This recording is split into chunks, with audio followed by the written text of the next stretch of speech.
إن الحمد لله نحمده ونستعينه ونستغفره ونعوذ بالله من شرور أنفسنا ومن سيئات أعمالنا. من يهده الله فلا مضل له ومن يضلل فلا هادي له. وأشهد أن لا إله إلا الله وحده لا شريك له. وأشهد أن محمدًا عبده ورسوله. أما بعد فإن خير الحديث كتاب الله وخير الهدي هدي محمد صلى الله عليه وسلم وشر الأمور محدثاتها وكل محدثة بدعة وكل بدعة ضلالة وكل ضلالة في النار. أعوذ بالله السميع العليم من الشيطان الرجيم من همزه ونفخه ونفثه. يا أيها الذين آمنوا اتقوا الله حق تقاته ولا تموتن إلا وأنتم مسلمون. يا أيها الناس اتقوا ربكم الذي خلقكم من نفس واحدة وخلق منها زوجها وبث منهما رجالا كثيرا ونساء. واتقوا الله الذي تساءلون به والأرحام إن الله كان عليكم رقيبا. يا أيها الذين آمنوا اتقوا الله وقولوا قولا سديدا يصلح لكم أعمالكم ويغفر لكم ذنوبكم ومن يطع الله ورسوله فقد فاز فوزا عظيما. الله لا إله إلا هو الحي القيوم لا تأخذه سنة ولا نوم له ما في السماوات وما في الأرض. من ذا الذي يشفع عنده إلا بإذنه يعلم ما بين أيديهم وما خلفهم ولا يحيطون بشيء من علمه إلا بما شاء. وسع كرسيه السماوات والأرض ولا يؤوده حفظهما وهو العلي العظيم. اللهم صل على محمد وعلى آل محمد كما صليت على إبراهيم وعلى آل إبراهيم إنك حميد مجيد. اللهم بارك على محمد وعلى آل محمد كما باركت على إبراهيم وعلى آل إبراهيم إنك حميد مجيد. قرآن کریم کی سورۃ البقرہ کی ایک عظیم الشان آیت الکرسی کی تفسیر اور اس کی وضاحت کے متعلق ہمارے خطبات کا سلسلہ جاری تھا، جس میں اللہ تبارک و تعالیٰ کی یہ جو آیات ہے، اللہ کا یہ فرمان ہے، اس کے 4 جملوں کی وضاحت ہو چکی تھی، جس میں سب سے پہلے نمبر پر اللہ رب العالمین نے اپنا تعارف کروا کے اپنا نام ذکر کیا ہے اللہ.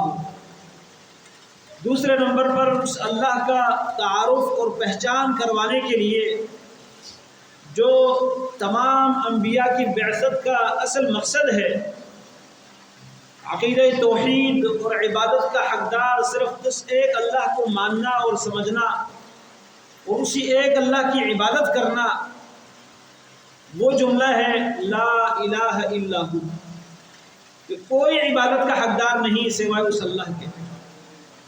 پھر وہ عبادت کا حقدار کیوں ہے؟ اس لیے کہ اس کے کچھ اوصاف ہیں، اس کے کچھ کمالات ہیں جو کسی اور میں نہیں ہے. اس نے فرمایا تھا الحی القیوم، وہ ہمیشہ زندہ ہے، زندہ رہے گا، اس کی زندگی کا کوئی آغاز نہیں، اس کی زندگی کا کوئی خاتمہ نہیں، اور وہ ایسی زندگی کہ جس میں وہ کسی کا محتاج نہیں۔ باقی زندہ ہیں، ان کی زندگی ان کے اپنے اختیار میں نہیں ہے، وہ اپنے جینے میں، اپنی زندگی کے حصول میں اور زندگی کے وسائل اور اسباب کے حصول میں وہ محتاج ہیں، لیکن اللہ تعالیٰ محتاج نہیں۔ پھر باقی زندہ رہنے والی چیزوں کی زندگی کا خاتمہ بھی ہے، اللہ رب العالمین کی زندگی کا کوئی خاتمہ نہیں۔ پھر اللہ رب العالمین کی دوسری صفت یہاں بیان ہوئی تھی، القیوم، جو پوری کائنات کو قائم رکھنے والا، اس کی نگرانی کرنے والا، جو خود قائم ہے اور پوری کائنات کو اس نے قائم رکھا ہے۔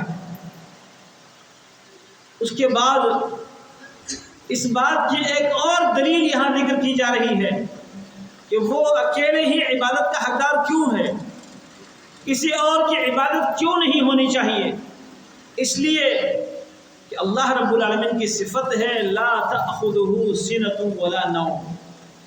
آج اس جملے کی وضاحت کرتے ہوئے بات کو آگے بڑھاتے ہیں۔ لا تأخذہ، نہیں، لفظی معنی ہے نہیں پکڑتا اسے، سنۃ اونگ، ولا نوم اور نہ نیند۔ معنی یہ ہے کہ نہ اس کو اونگ اس کے اوپر طاری ہوتی ہے اور نہ نیند۔ اونگ غفلت کی وجہ سے انسان کو جب نیند آنے لگتی ہے، اس کا سر جھک جاتا ہے، آنکھیں بند ہو جاتی ہے، یہ نیند کے ابتدائی مراحل ہیں۔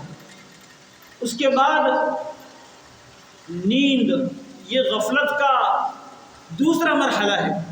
اللہ رب العالمین معمولی سی غفلت سے بھی مبرہ، پاک اور محفوظ ہے، اس لیے وہ عبادت کا حقدار ہے۔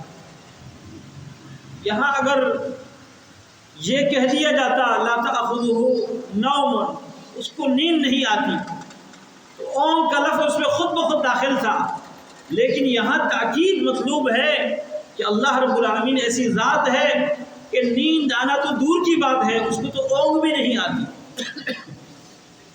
اب یہاں یہ بات ہم آسانی سے سمجھ سکتے ہیں کہ اللہ ہی عبادت کا حقدار ہے، اللہ ہی کو پکارا جائے، اللہ ہی کے سامنے اپنی حاجتیں رکھی جائیں، کیونکہ باقی جو بھی ہو، جتنا بھی بڑا مقام رکھتا ہو، اس کو نیند آتی ہے۔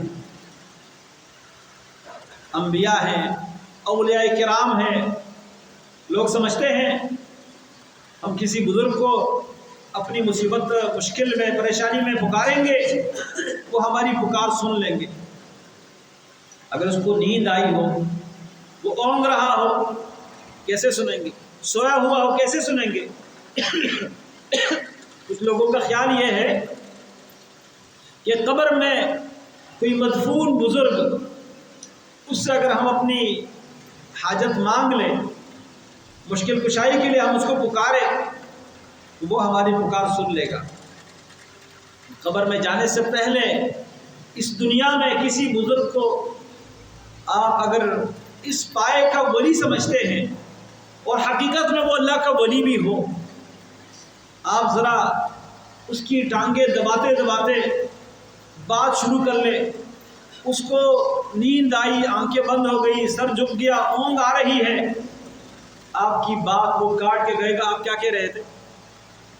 آپ کی جو بالکل آپ ساتھ موجود ہے، آپ بات بتا رہے ہوں گے کہ حضرت صاحب میرا یہ مسئلہ تھا اور یہ پریشانی تھی اور یہ تھا وہ تھا، آپ بات جاری رکھے ہوئے ہیں، لیکن اس کو اونگ آ گئی، وہ آنکھیں کھول کر آپ کو کہے گا دوبارہ بتائیں مجھے نہیں سمجھ آئی، جتنا بھی بڑا بزرگ ہوگا، کیونکہ اونگ کی حالت میں وہ نہیں سنے گا، تو فوت ہونے کے بعد کیسے سنے گا؟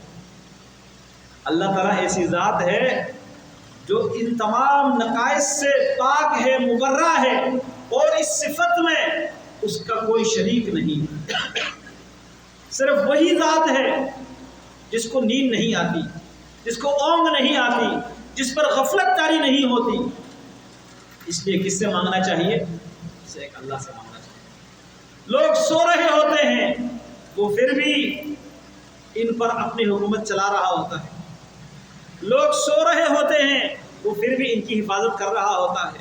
لوگ سو رہے ہوتے ہیں، وہ ان کا کھایا ہوا کھانا ان کے معدے تک پہنچاتا ہے، اور معدے سے آگے جسم کے جس حصے کی جو ضرورت ہے، بالوں کی خوراک، ہڈیوں کی خوراک، کھال کی خوراک، جسم میں پیدا ہونے والا سرخ خون، سفید خون، ہڈیوں کے لیسدار پانی، منی، مدی، اور آخر میں فضلات جو نکل جائے وہ چھوٹے پیشاب کی شکل میں مثانے میں پہنچنے سے پہلے گردے کی صفائی، خون کی صفائی کرتے کرتے جو فضلات ہیں وہ مثانے تک منتقل کر کے یہ سارا کچھ کون کرتا ہے؟ آپ تو سوئے ہوئے ہوتے ہیں، ہم تو سو رہے ہوتے ہیں، یہ وہ واحد لا شریک ذات کر رہا ہوتا ہے جو کبھی سوتا نہیں، کبھی اس کو نیند نہیں آتی۔ یہ اس کا کمال ہے۔ جب ایسی ذات ہے تو اس کو چھوڑ کر ہم اپنی مشکل میں، اپنی پریشانی میں کسی اور کو پکاریں، یہ حق بنتا ہے؟ نہیں بنتا۔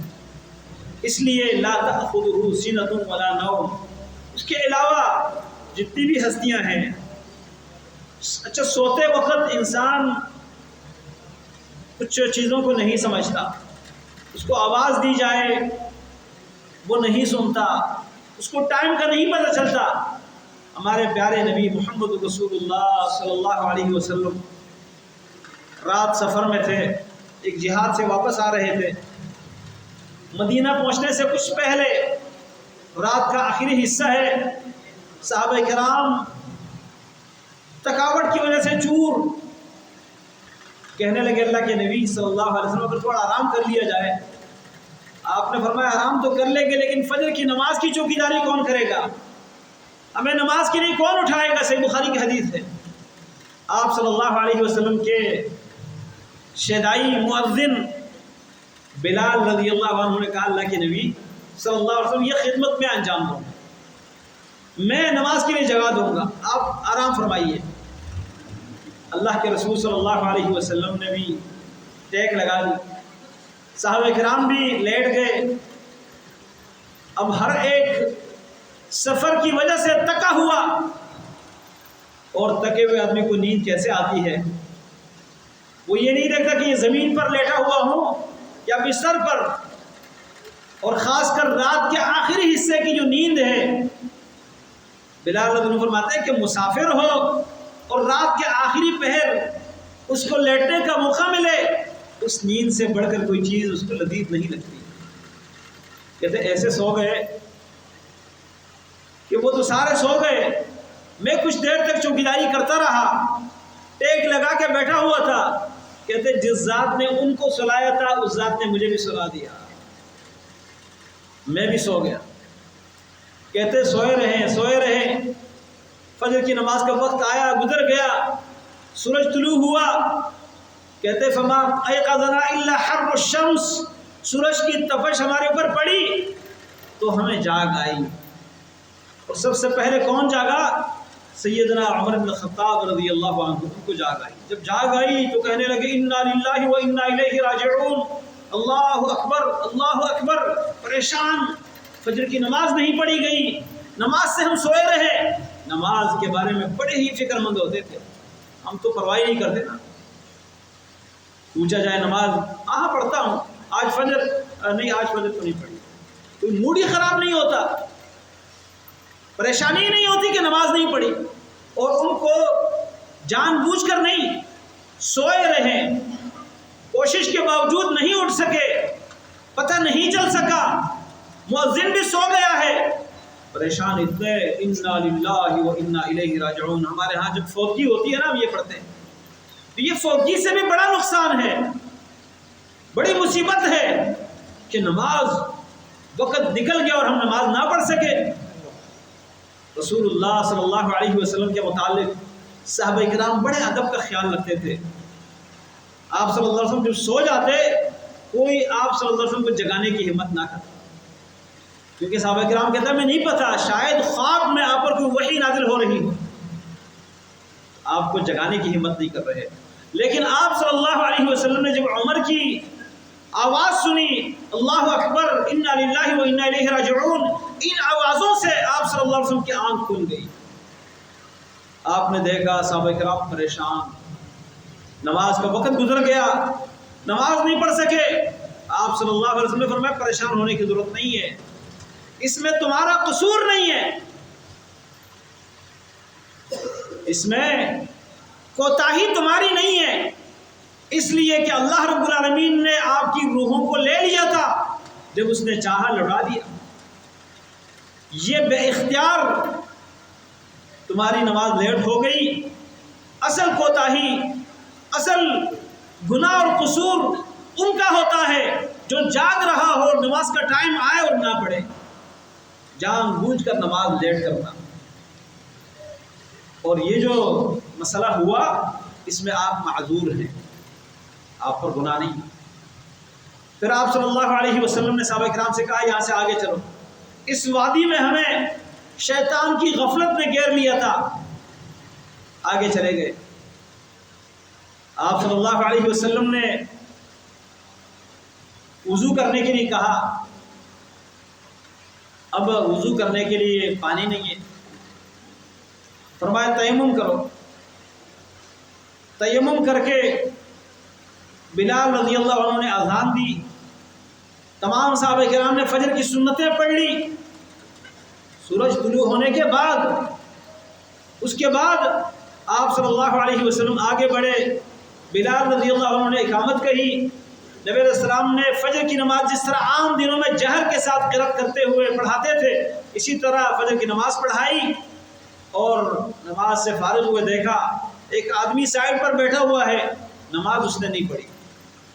اللہ اکبر، آپ صلی اللہ علیہ وسلم حیران ہو گئے، فرمایا کیا آپ مسلمان نہیں؟ آپ نے ہمارے ساتھ نماز نہیں پڑھی۔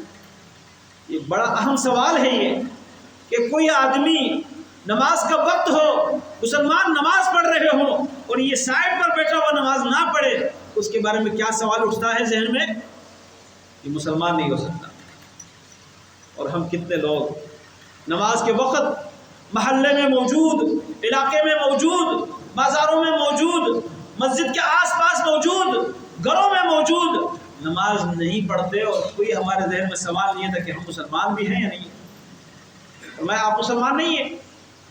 کہا اللہ کے نبی صلی اللہ علیہ وسلم میں مسلمان ہوں، لیکن مجھے احتلام ہوا ہے، میرے اوپر غسل فرض ہے اور پانی نہیں ہے۔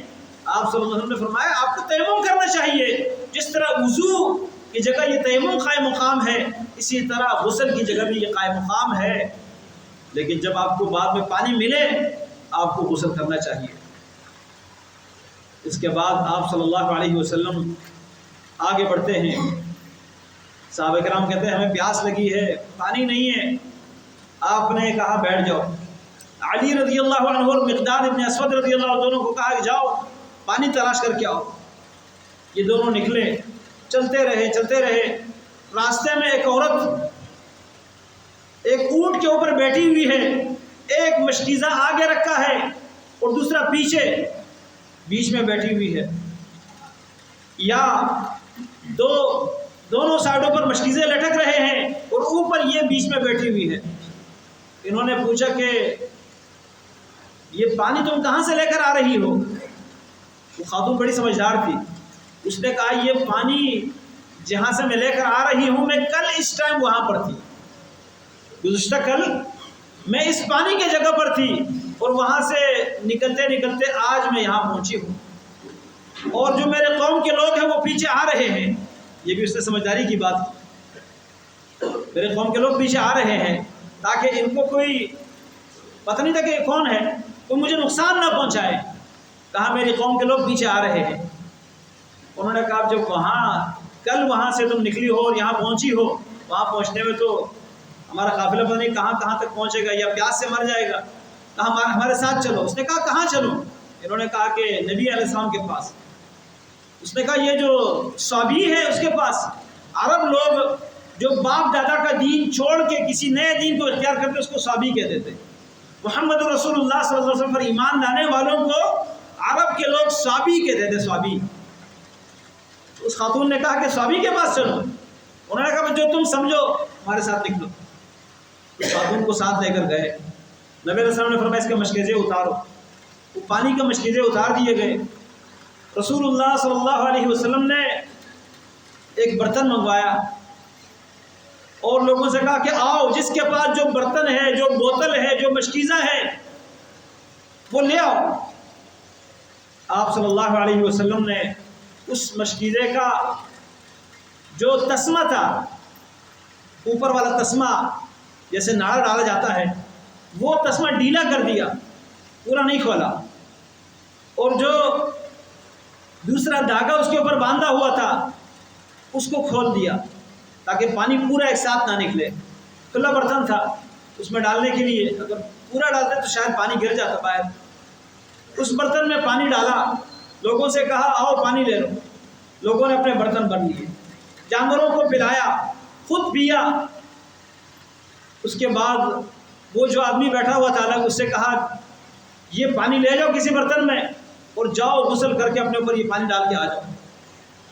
اس کے بعد اس خاتون سے کہا کہ دیکھو آپ کا پانی، ہم نے ذرہ برابر آپ کے پانی میں کمی نہیں کی۔ اللہ تعالیٰ نے ایک معجزہ دیا اپنے نبی کو، پانی اتنا بڑھ گیا کہ وہ پانی جو مشکیزے کا تھا ویسے کہ ویسے ہی رہا، کوئی پانی اس میں کم نہیں ہوا۔ لیکن تمام قافلے کے لوگوں نے پانی سے برتن بھر لیے، جانوروں کو پلایا، خود پیا، وضو کیا، اور اس آدمی نے غسل بھی کیا، اور پانی ویسے کہ ویسے رہا۔ یہ اللہ تعالیٰ نے اپنے نبی کے ہاتھ پہ معجزہ ظاہر کر دیا۔ اس کے بعد نبی علیہ السلام نے صحابہ کرام سے کہا کہ اس خاتون کے لیے کوئی کھانے پینے کا سامان جمع کرو۔ کسی نے کھجور دیے، کسی نے پنیر، کسی نے ستو، جو کچھ کھانے کے لیے لائے تھے، ایک کپڑے کے ٹکڑے کے اندر یہ سارا کچھ جمع کر کے اس کو باندھ دیا گیا، اور عورت سے کہا کہ تم بیٹھ جاؤ۔ اس کے مشکیزے اوپر رکھ دیے گئے، اس کو بٹھایا گیا، اور وہ جو کپڑے کے اندر کھانے پینے کا سامان جمع ہوا تھا وہ اس کے آگے رکھ دیا اور کہا کہ اب جاؤ۔ وہ خاتون حیران ہو گئی، چلی گئی اپنے قوم کے پاس۔ قوم کے پاس پہنچی تو لوگوں نے کہا کہ تمہیں اتنی دیر کیوں ہوئی؟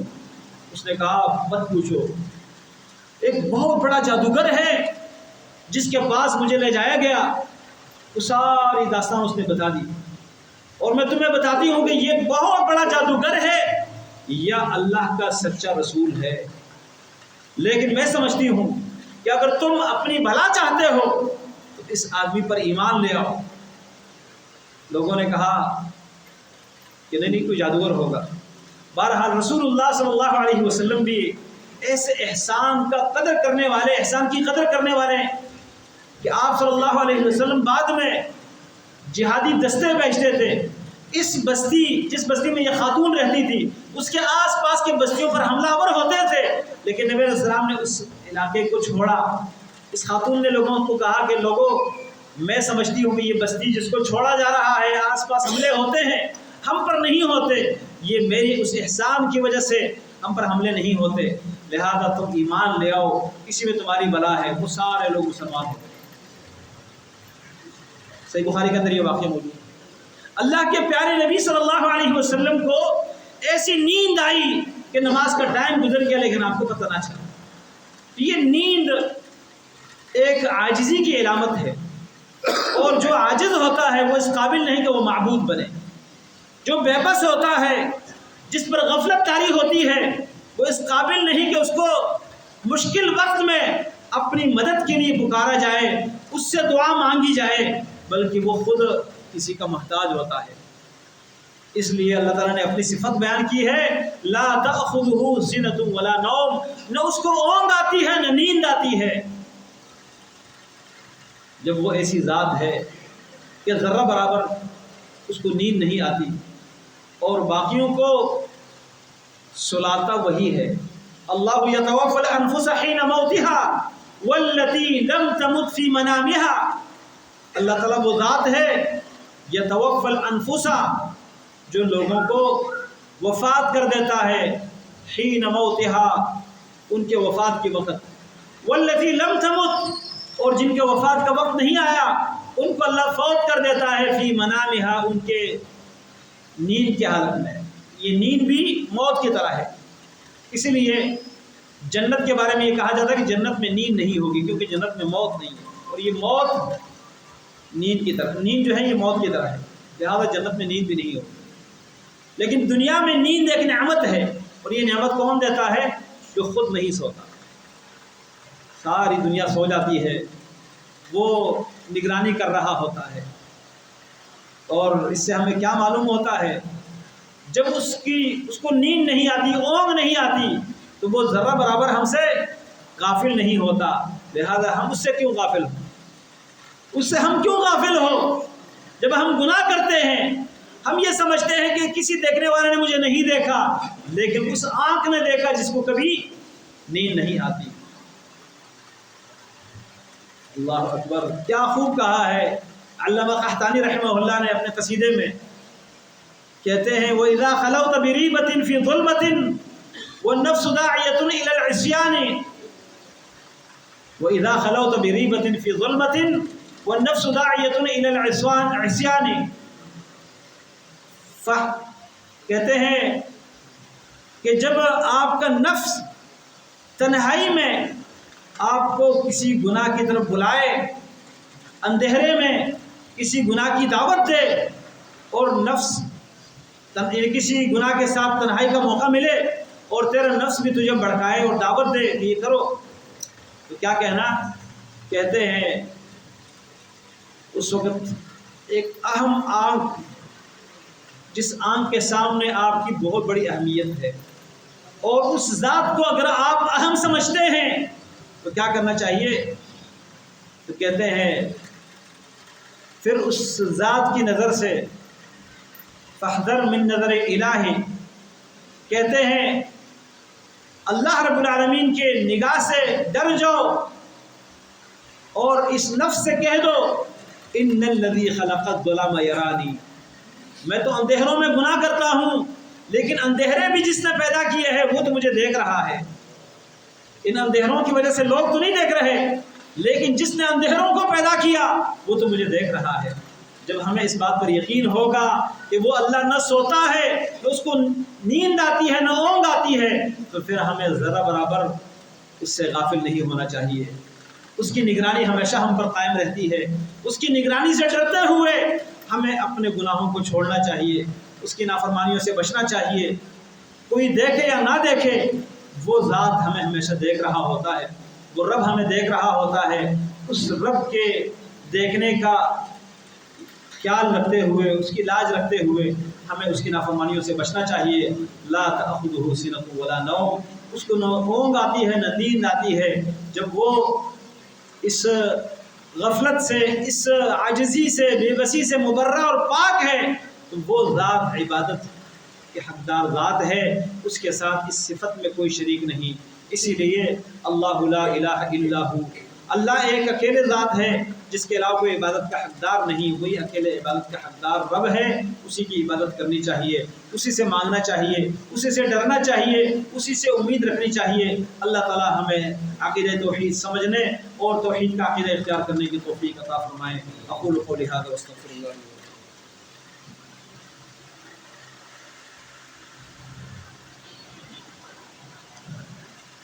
إن الحمد لله نحمده ونستعينه ونستغفره ونعوذ بالله من شرور أنفسنا ومن سيئات أعمالنا، من يهده الله فلا مضل له ومن يضلل فلا هادي له، وأشهد أن لا إله إلا الله وحده لا شريك له، وأشهد أن محمدا عبده ورسوله۔ أما بعد فإن خير الحديث كتاب الله، وخير الهدي هدي محمد صلى الله عليه وسلم، وشر الأمور محدثاتها، وكل محدثة بدعة، وكل بدعة ضلالة، وكل ضلالة في النار۔ اللہ کے رسول صلی اللہ علیہ وسلم احادیث مبارکہ میں بھی اللہ تعالیٰ کی یہ صفت بیان کرتے ہیں۔ امام مسلم رحمہ اللہ اپنی کتاب صحیح مسلم میں روایت نقل کرتے ہیں، سیدنا ابو موسیٰ اشعری رضی اللہ تعالیٰ عنہ بیان کرتے ہیں قام فینا رسول اللہ صلی اللہ علیہ وسلم بأربع، رسول اللہ صلی اللہ علیہ وسلم 4 باتوں کو بیان کرنے کے لیے ہمارے درمیان کھڑے ہوئے اور فرمایا ان اللہ لا ینام، اللہ تعالیٰ سوتا نہیں ہے، ولا ينبغي له ان ینام، اور اس کے لیے سونا مناسب بھی نہیں ہے، زیب بھی نہیں دیتا، اس کے شائع نشان نہیں ہے، یہ نیند اور سونا اس کے شائع نشان نہیں ہے۔ اس کے بعد فرمایا یرفع القسط ویخفضہ، ترازو کو اوپر اور نیچے کرتا ہے، ترازو کو اوپر نیچے کرتا ہے۔ فرمایا یرفع الیہ عمل النہار باللیل، دن میں کیا جانے والا عمل اللہ کی طرف رات کو چڑھایا جاتا ہے، وعمل اللیل بالنہار، رات کو کیا جانے والا عمل دن کو اللہ کی طرف چڑھایا جاتا ہے، کیونکہ فرشتوں کی ڈیوٹی تبدیل ہوتی ہے۔ عصر کی نماز میں دونوں رات والے فرشتے بھی آتے ہیں اور دن والے بھی ابھی باقی ہوتے ہیں، اور اس عصر کی نماز سے فارغ ہونے کے بعد جنہوں نے دن کو لوگوں کے اعمال کی نگرانی، اس کے لکھنے نوٹ کرنے کی ذمہ داری انجام دی ہے، وہ فرشتے اللہ کے پاس چلے جاتے ہیں اور انسانوں کے اعمال اس کے پاس رپورٹ کے طور پر پیش کرتے ہیں۔ اور پھر فجر کی نماز ہوتی ہے، اس میں رات والے جو فرشتے ہوتے ہیں وہ بھی موجود ہوتے ہیں، اور دن کے جو فرشتے ڈیوٹی دیں گے وہ بھی آئے ہوئے ہوتے ہیں۔ تو فجر کی نماز کے بعد وہ رات والے فرشتے اوپر اللہ تعالیٰ کے پاس رپورٹ لے جاتے ہیں۔ یہ رپورٹیں اللہ کے پاس صبح اور شام، دن اور رات پیش ہوتی ہے۔ وہ ذات خود بھی باخبر ہے، اور اس نے رپورٹ لکھنے کے لیے فرشتوں کی بھی ذمہ داری لگائی ہے، اس نے یہ گواہ بھی انسان پر مقرر کیے ہیں، جو انسان کے اپنے اعضاء بھی ہیں، زمین بھی ہے، آسمان بھی ہے، یہ سب کچھ اللہ کی مخلوق ہے۔ اور اس تمام نظام کو جب وہی اللہ چلاتا ہے وہ کبھی غافل نہیں ہوتا۔ وہ سونے کی ضرورت اس کو محسوس ہوتی ہے جو کمزور ہو، انسان طاقتور سے طاقتور انسان جب وہ سویا ہوتا ہے تو اس کی طاقت کہاں ہوتی ہے؟ طاقت نہیں ہوتی اس میں، نہ دیکھ سکتا ہے نہ سن سکتا ہے، اس کے پاس سے آپ کوئی چیز اٹھا کے لے جائیں پتہ نہیں چلے گا اس کو، آپ اس کے آگے ہاتھ ہلائے وہ نہیں دیکھے گا۔ لیکن اللہ رب العالمین ان تمام کمزوریوں سے مبرہ، پاک اور بلند و بالا ہے، لہذا جب وہ اکیلے ہی ان تمام کمیوں سے، کوتاہیوں سے، نقائص سے اور عیوب سے پاک، مبرہ اور بیزار ہے، تو وہ اکیلے ہی عبادت کا حقدار ہے، اکیلے ہی اسی سے مانگا جائے، اسی کے سامنے جھکا جائے، اسی کے نام پہ نظر نیاز پیش کیے جائے، اس کے سامنے جھکنے میں اپنی بھلائی محسوس کی جائے، اور اسی ذات کی اطاعت اور فرمان برداری، اس ذات کی بات مانی جائے، اور اس کے طرف سے آئے ہوئے انبیاء کی بات مانی جائے، کیونکہ وہ اللہ کی طرف سے آئے ہیں اور اللہ کی ہر بات ماننا ہمارے لیے ضروری ہے۔ یہی یہ صورت ہمیں سکھاتی ہے، یہ آیت ہمیں سکھاتی ہے، اور اس کے اندر جو مختلف جملے ہیں اس سے اللہ تعالیٰ کی بڑھائی، اس کا کمال اور اس کی بلندی ثابت ہوتی ہے۔ اس لیے اس آیت کو اعظم آیت فی کتاب اللہ، پورے کتاب اللہ میں سب سے زیادہ عظمت والی آیت کہا جاتا ہے۔ اللہ کے نبی صلی اللہ علیہ وسلم نے اس کو یہی نام دیا ہے۔ اللہ رب العالمین ہمیں اس آیت کو سمجھنے، اس کے مطابق اپنا عقیدہ بنانے اور اس کے تقاضوں کے مطابق عمل کرنے کی توفیق عطا فرمائے۔ اللہ رب العالمین سے دعا ہے اللہ تعالیٰ تمام بیماروں کو شفاء کاملہ عاجلہ عطا فرما دے۔ اللہ رب العالمین تمام مسلمانوں کی پریشانیاں دور کر دے۔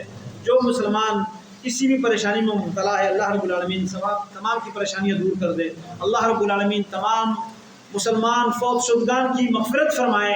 جو لوگ اس دنیا سے ایمان کی حالت میں عقیدہ توحید کے اوپر دنیا سے جا چکے ہیں اللہ تعالیٰ ان کی مغفرت فرمائے، اللہ تعالیٰ ان کی ہر لفظ کو معاف فرمائے، اللہ تعالیٰ ان کو جنت میں اعلیٰ مقام عطا فرمائے۔ اللہ تعالیٰ ہمیں ایمان کی حالت میں زندہ رکھے، ایمان کی حالت میں ہمیں اللہ رب العالمین اس دنیا سے اٹھائے، اللہ رب العالمین ہم سے راضی ہو، اللہ رب العالمین ہمارے اس ملک کی حفاظت فرمائے، اس ملک کے خلاف ہر کوشش کو اللہ تعالیٰ ناکام بنائے، اس ملک کے سیکیورٹی اداروں کو اللہ رب العالمین اس ملک کے اور اس ملک کے تمام مسلمانوں کی حفاظت کی توفیق عطا فرمائے۔ اللہ رب العالمین اس ملک کے حکمرانوں کو کتاب اور سنت کے نفاذ کی توفیق دے۔ اللہ رب العالمین اس ملک کے اوپر ان لوگوں کو حکومت عطا کر دے جو لوگ اس ملک کے اور اسلام مسلمانوں کے خیرخواہ ہوں، جو اس ملک کے ساتھ غداری کرنے والے ہیں، اسلام اور مسلمانوں کے ساتھ غداری کرنے والے ہیں، اللہ تعالیٰ اس ملک کو ان کے شر سے محفوظ رکھے۔ ربنا ظلمنا انفسنا وان لم تغفر لنا وترحمنا لنكونن من الخاسرین۔ ربنا آتنا فی الدنیا حسنہ وفی